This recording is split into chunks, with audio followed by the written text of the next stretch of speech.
सोचो अगर एक दिन पेट्रोल पंप से आपसे ये कहा जाए कि आपकी गाड़ी में जो पेट्रोल भरेगा वो पहले जैसा नहीं होगा, बल्कि उसमें पेट्रोल से ज्यादा कुछ और भी मिला होगा। सुन के शौक हो गए? लेकिन पहली बार सुनने पर ये तुम्हें अजीब लग सकता है, लेकिन ये कोई फ्यूचर की बात नहीं है, ये इंडिया में अभी हो रहा है। इस फ्यूल का नाम है E20 पेट्रोल। कोई इसे इंडिया की एनर्जी रिवॉल्यूशन बोल रहा है, कोई कह रहा है कि इससे देश के हजारों करोड़ रुपए बचेंगे, पोल्यूशन कम होगा, फार्मर्स की इनकम बढ़ेगी। लेकिन दूसरी तरफ कुछ एक्सपर्ट ये वार्निंग भी दे रहे हैं कि हर व्हीकल के लिए ये इतना सिंपल नहीं होगा जितना दिखाया जा रहा है। तो असली सच क्या है? E20 पेट्रोल वाकई इंडिया का फ्यूचर है या इसके पीछे कुछ ऐसे चैलेंजेस छुपे हुए हैं जिनके बारे में बहुत कम लोगों को मालूम है? आज की इस डॉक्यूमेंट्री में हम E20 पेट्रोल की पूरी कहानी जानेंगे।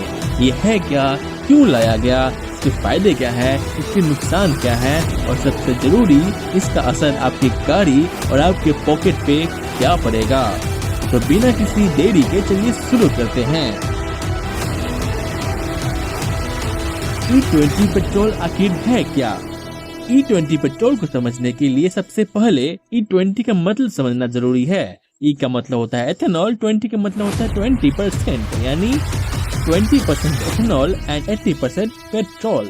लेकिन सवाल ये है कि पेट्रोल में एथेनॉल मिलाने की जरूरत क्यों पड़ी? एथेनॉल एक बायोफ्यूल है जो क्रूड ऑयल से नहीं बल्कि शुगर केन, मोलासेस, मेज जैसे एग्रीकल्चर क्रॉप से बनाया जाता है। मतलब ये फ्यूल जमीन से निकले तेल की जगह खेतों से भी आ सकती है। यहीं से E20 पेट्रोल की कहानी इंटरेस्टिंग हो जाती है। पहली नजर में ये सिर्फ पेट्रोल का एक नया वर्जन लगता है, लेकिन असल में ये इंडिया के एनर्जी सिस्टम को बदलने की बड़ी स्ट्रेटेजी का हिस्सा है। और इसी स्ट्रेटेजी को समझने के लिए हमें पहले देखना होगा कि आखिर इंडिया को E20 की जरूरत क्यों पड़ी। मैं कोई प्रमोशंस नहीं करूंगा, जो फैक्ट होगा सीधे बोलूंगा, इसलिए वीडियो को अंत तक जरूर देखिएगा। इंडिया को E20 की जरूरत क्यों पड़ी? हर दिन इंडिया में लाखों गाड़ियां सड़कों पर चलती है और इन्हें चलाने के लिए जरूरत होती है पेट्रोल और डीजल की। लेकिन एक बड़ी प्रॉब्लम ये है कि इंडिया अपनी जरूरत का लगभग 85% क्रूड ऑयल बाहर के देशों से इंपोर्ट करता है।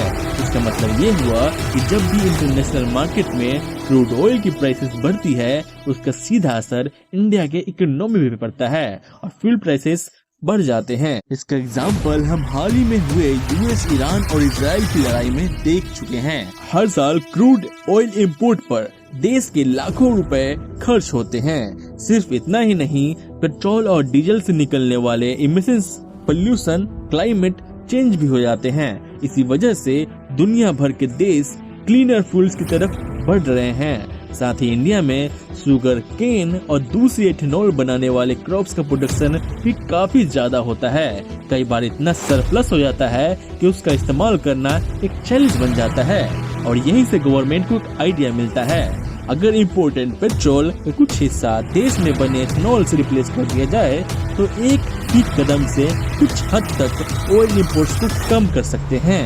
पॉल्यूशन घट सकता है और फार्मर्स को एक नया मार्केट मिल सकता है। लेकिन इथेनॉल को पेट्रोल में मिलाया कैसे जाता है और यह फ्यूल पेट्रोल पंप तक पहुंचता कैसे है, यही हम अगले पार्ट में देखेंगे। अब तक हम जान चुके हैं कि E20 पेट्रोल में 20% इथेनॉल मिलाया जाता है, लेकिन सवाल यह है कि इथेनॉल आता कहां से है।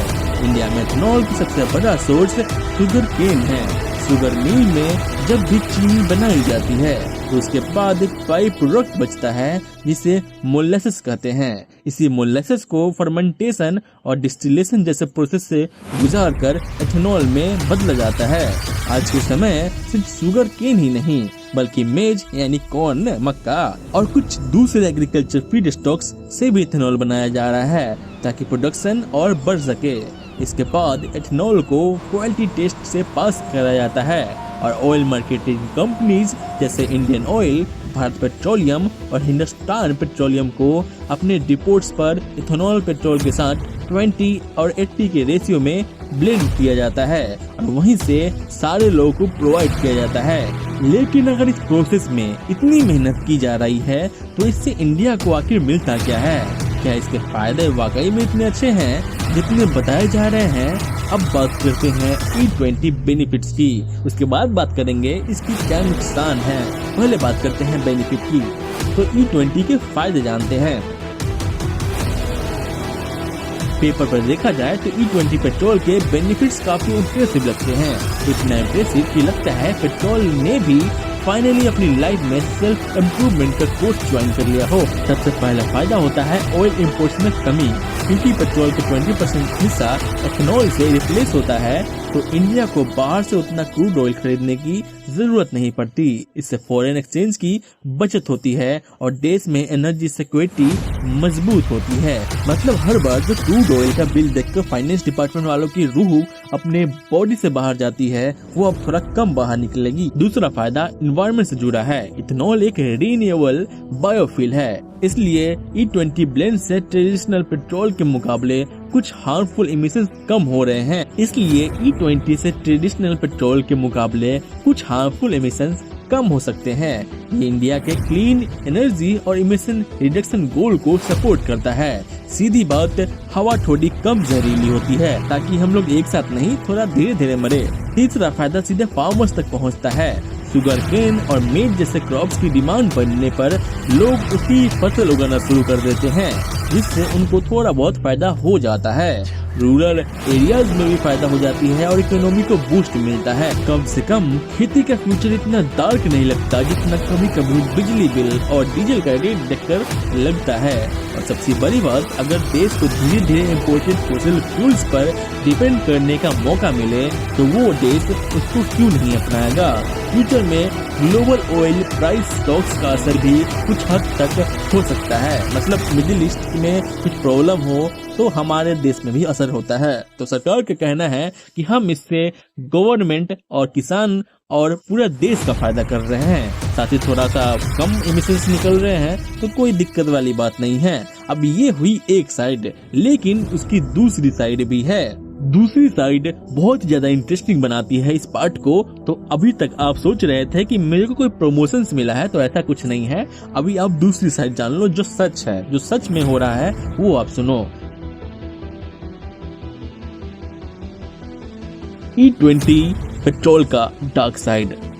अब तक E20 पेट्रोल एक परफेक्ट सोल्यूशन जैसा लग रहा था, लेकिन रियलिटी में इतनी सिंपल नहीं है। सबसे पहला कंसर्न व्हीकल कंपैटिबिलिटी का है। इंडिया में अब भी बहुत सारे बाइक्स और कार हैं जो कि E20 कंप्लायंट नहीं है। मतलब जो लोग पहले खरीदे हैं 2023 से, वो लोग कंप्लायंट ही नहीं है E20 से। सिंपल शब्दों में बताऊं तो मेजॉरिटी लोगों के पास 2023 से पहले की बाइक या कारें हैं। तो वो लोग जब E20 पेट्रोल भरवाते हैं तो उनके व्हीकल में गड़बड़ी आना शुरू हो जाती है, जिसके कारण उनको बार बार सर्विस सेंटर के धक्के खाना पड़ रहा है। साथ ही उनको बार बार माइलेज का इशू आ रहा है। मतलब पहले जो माइलेज मिलती थी उससे अब कम मिलना शुरू हो गई, क्योंकि मैंने पहले ही बताया था पेट्रोल की डेंसिटी बहुत ज्यादा होती है एथेनॉल से, इसलिए वो ज्यादा एनर्जी प्रोड्यूस करता है और एथेनॉल थोड़ा कम।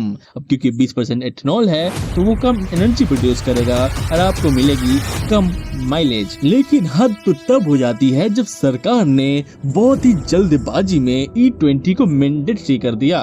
मतलब आपको E20 ही मिलेगी, अब आपके पास कोई ऑप्शंस नहीं होंगे। XP95 और E100 पेट्रोल के ऑप्शंस कुछ जगह अवेलेबल है, लेकिन वो हर जगह अवेलेबल नहीं है। बहुत कम ही petrol pump XP95 and XP100 का ऑप्शन देते हैं। लेकिन अगर आप एक चीज को गौर करें तो आप दंग रह जाने वाले हो। XP95 एंड E100 पेट्रोल का जो प्राइस है वो बहुत ज्यादा हाई है। अक्सर मीडिया पाकिस्तान से कंपेयर करती है। पाकिस्तान का जो प्योर पेट्रोल है वो हमारे मिलावट वाले पेट्रोल से काफी सस्ता है। तो अब E20 आया है तो इंजन में कुछ नुकसान वगैरह तो करेगा ही। अब देखो, जो कंप्लाइंट है उनके लिए ठीक है, लेकिन कंप्लाइंट नहीं है तो आप जाओगे भाड़ में। और ये बात ध्यान दो कि ज्यादातर जितने भी आप बाइक देख रहे हो या फिर कार देख रहे हो वो 2023 से पहले की है, तो मतलब आधा से ज्यादा लोगों की लग गए। दूसरा इशू है फ्यूल एफिशिएंसी। एथेनॉल की एनर्जी कंटेंट पेट्रोल से काफी कम होती है, इसलिए कुछ व्हीकल्स में माइलेज थोड़ा कम हो सकता है। और सिर्फ गाड़ियों में ही नहीं, एथेनॉल प्रोडक्शन में भी एक बहुत बड़ा चैलेंज है। शुगर केन मेज जैसे क्रॉप की जरूरत पड़ती है और sugar cane water intensive crop है, मतलब इसमें बहुत ज्यादा पानी लगता है। इससे फूड वीएस फ्यूल और वाटर रिसोर्सेज पर प्रेशर की डिबेट भी उठती है। और आपने हाल ही में देखा होगा कि वाटर की शॉर्टेज हो गई है। अब मैं ये नहीं कह रहा कि वाटर की शॉर्टेज एथेनॉल के कारण हुई है। शुगर केन बहुत ही ज्यादा वाटर इंटेंसिव क्रॉप है, मतलब बहुत ज्यादा पानी लगता है। और बात यहीं पे खत्म नहीं होती, एथेनॉल बनाने की प्रक्रिया में भी 3 से 6 लीटर पानी पर लीटर इथेनॉल बनाने में लगती ही है। और अगर आप सारी चीजों को जोड़ देते हो, जैसे शुगर केन के अंदर जितना भी पानी लगता है और एथेनॉल बनाने की प्रक्रिया में भी जितना पानी लगता है, उन सारी चीजों को अगर आप जोड़ोगे तो ये पानी का खर्च करने का जो पैमाना है वो बहुत ज्यादा बढ़ जाता है। यानी E20 के फायदे भी है और चैलेंजेस भी। सवाल ये है कि क्या इंडिया के ट्रांजिशन के लिए ये पूरी तरह तैयार है? और इसका जवाब हमें तब मिलता है जब हम देखते हैं कि गवर्नमेंट और ऑटोमोबाइल कंपनीज इस ट्रांजिशन को कैसे हैंडल कर रही है। गवर्नमेंट और कंपनीज का प्लान। इन चैलेंजेस को देखते हुए एक सवाल उठता है कि अगर E20 में इतने कॉम्प्लिकेशंस है तो गवर्नमेंट इसे इम्प्लीमेंट कैसे कर रही है? इसका जवाब है ग्रेजुअल ट्रांजिशन। गवर्नमेंट ने E20 को एक ही दिन में पूरे देश पर फोर्स नहीं किया। पहले एथेनॉल ब्लेंडिंग का परसेंटेज धीरे धीरे बढ़ाया गया, फ्यूल सप्लाई चेन को अपग्रेड किया गया और ऑयल कंपनीज ने अपने डिपोट्स और पेट्रोल पंप को नए ब्लेंड के लिए प्रिपेयर किया। हाँ मानता हूँ, जैसे ब्राजील ने बहुत ज्यादा टाइम दिया लेकिन इंडिया ने उतना टाइम नहीं दिया, मानता हूँ। लेकिन उन्हों को उतना टाइम जरूर दिया गया ताकि वो अपने आप को ट्रांजिशन के लिए तैयार कर सके। साथ ही ऑटोमोबाइल कंपनीज को भी E20 कंपैटिबल इंजन डेवलप करने के लिए कहा गया। आजकल मिलने वाले सारे बाइक्स और कार E20 कंपैटिबिलिटी के साथ लॉन्च हो रही है। यानी E20 पेट्रोल फ्यूल बदलने का प्रोजेक्ट नहीं है। इसके लिए fuel companies, automobile manufacturers, farmers और गवर्नमेंट सबको एक साथ काम करना पड़ रहा है। लेकिन आखिरी सवाल अब भी बाकी है, क्या E20 बस शुरुआत है या इंडिया का अगला टारगेट पेट्रोल को और भी ज्यादा एथेनॉल से रिप्लेस करना है? और क्या एक दिन हम बिना ट्रेडिशनल पेट्रोल के गाड़ी चला पाएंगे? क्या E20 सिर्फ एक शुरुआत है? E20 पेट्रोल को लेकर जितनी डिबेट है उतना ही बड़ा इसका विजन भी है। गवर्नमेंट के लिए E20 फाइनल डेस्टिनेशन नहीं बल्कि पहला बड़ा स्टेप है। आने वाले सालों में flex fuel vehicles, alternative fuel पर भी काम किया जा रहा है ताकि इंडिया धीरे धीरे इम्पोर्टेड क्रूड ऑयल पर अपनी डिपेंडेंसी और कम कर सके। लेकिन सच ये भी नहीं है कि E20 अकेला पेट्रोल को रिप्लेस नहीं कर सकता। इसके लिए एथेनॉल प्रोडक्शन को बढ़ाना होगा, वाटर रिसोर्सेज को सस्टेनेबिलिटी के साथ मैनेज करना होगा, इंफ्रास्ट्रक्चर को अपग्रेड करना होगा और नए E20 कंपैटिबल व्हीकल्स को आम बनाना होगा, यानी कॉमन बनाना होगा। यानी E20 कोई मैजिक सोल्यूशन नहीं है, ये एक कैलकुलेटेड एक्सपेरिमेंट है जो सक्सेसफुल भी हो सकता है और नए नए चैलेंजेस भी आ सकते हैं। अगर ये एक्सपेरिमेंट काम करता है तो इंडिया न सिर्फ अपना फ्यूल इंपोर्ट बिल कम कर सकता है बल्कि दुनिया के उन देशों में भी शामिल हो सकता है जो रिन्यूएबल फ्यूल्स की रेस में सबसे आगे है। लेकिन क्या यही सच्चाई है? अब देखो, बारिश के मौसम में तुमको पहले से मालूम है कि एथेनॉल पानी को अपने अंदर अब्सॉर्ब कर लेता है। अब देखो भाया, एथेनॉल तो फ्लेमेबल है, पेट्रोल भी फ्लेमेबल है, लेकिन पानी फ्लेमेबल नहीं है। तो ये पानी जाके इंजन को बहुत ज्यादा नुकसान पहुंचाता है एंड इंजन सीज होने के खतरा भी रहता है। लेकिन केवल यही एक कारण नहीं है जिससे जनता परेशान है, एक और कारण बहुत तेजी से उभरते हुए सामने आ रहा है।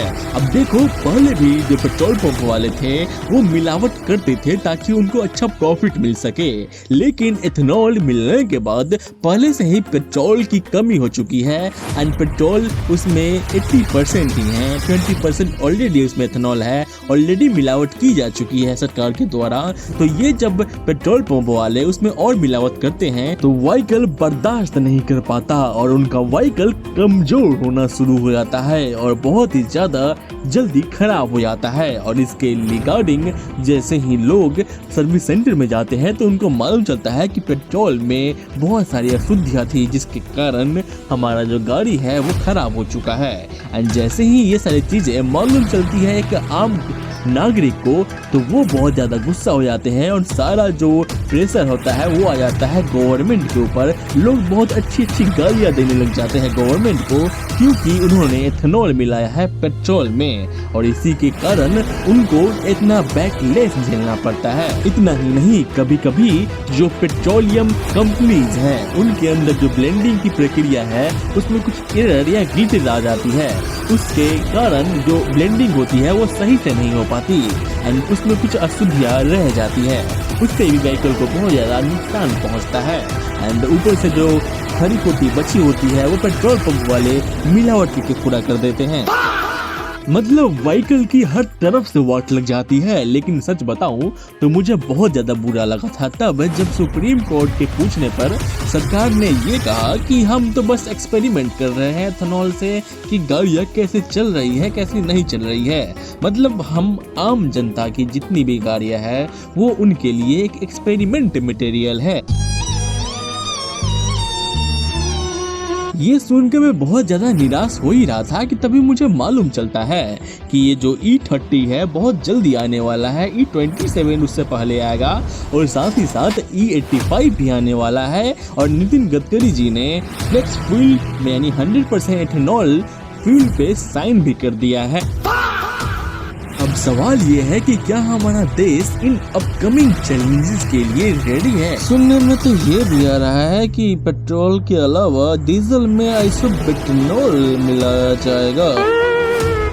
मैंने जब इंटरनेट पे बहुत सारी वीडियोस देखी इथेनॉल की रिगार्डिंग तो मुझे मालूम चलता है कि हमारे देश में कुछ ऐसे मिनिस्टर्स है जिनके बेटे का इथेनॉल फैक्ट्री है एंड उस इथेनॉल फैक्ट्री को बहुत जल्दी बूस्ट मिला है इथेनॉल के आने के बाद। इवन अपोजिशन में भी बहुत सारे लोग हैं जो कि इथेनॉल की फैक्ट्री डाल के बैठे हैं। इसलिए आपने कभी राहुल गांधी या फिर कोई भी अपोजिशन को इथेनॉल के बारे में सवाल पूछते या उसका विरोध करते हुए नहीं देखा होगा। मुझे लगता है कुछ ज्यादा पॉलिटिकल नहीं जा रहा मैं, अगर ज्यादा जाऊंगा तो मैं खुद ही गायब हो जाऊंगा। आपके बेटे की जो कंपनी है सियान एग्रो, उसकी नेट प्रॉफिट निकाल दी है कि 5 करोड़ के आसपास की नेट प्रॉफिट से लेकर 225 करोड़ तक इनकी नेट प्रॉफिट पिछले 5 सालों में 4,500% ऊपर बढ़ गई है। ये भी वो कह रहे हैं कि आपकी कंपनी की रेवेन्यू 17 करोड़ से 510 करोड़ एक साल में बढ़ गई है। इसीलिए सवाल उठ रहे हैं। हाँ, अगर कोई बात झूठ बोलने से डिफेमेशन केस होती है। हाँ,